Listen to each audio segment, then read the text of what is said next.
only about 16% of American voters said they supported the idea. But that, of course, is now a reality. And the questions will be asked again this week. And it really will depend on how the questions are phrased. If the American people are asked, do you support President Trump's destruction of Iran's nuclear program, saving the world from the most dangerous nation on the planet from getting the most dangerous bomb, as Bibi Netanyahu has described it? Well, you can imagine that probably 85% will say, terrific. That is, of course, if this is one and done. Donald Trump clearly hopes that now is the time for peace after this stunning blow. We're yet to see those damage assessments, and we're yet to see how Iran is going to respond against the United States, whether this escalates in a way that the United States is then compelled to retaliate again, and we could see this spiral out of control very, very easily. But for now, you can imagine that Americans would be thinking that their president has done something quite devastating and quite effective. From a political standpoint, what might he be wanting to get out of this? Well, this is an important moment for the Trump presidency, Ros. Back to 2015, 10 years ago this week, when Donald Trump announced to the sniggers of many and the disbelief of most that he was running for president of the United States.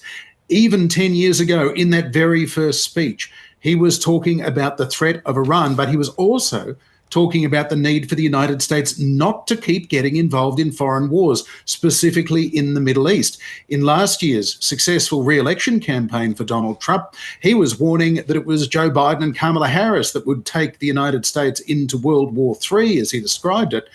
He said that he was the candidate of peace. So we can believe him when he takes to social media today, immediately saying that Iran must surrender. Now is the time for peace. He doesn't want a protracted war. He doesn't want 250,000 American servicemen and women being deployed into the Middle East.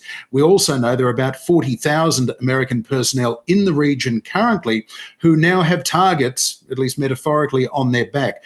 What Iran chooses to do, whether they strike directly at American interests rather than simply continuing their attacks on Israel, could well determine whether the United States is drawn irrevocably into yet another Middle East conflagration, or whether this can be one and done, knocking out Iran's nuclear program, restarting a negotiation, rewriting an Iran nuclear agreement. Of course, it was Donald Trump in 2018 who tore up the previous Iran nuclear agreement, allowing Iran, in effect, to resume their enrichment activities and get the centrifuges spinning again.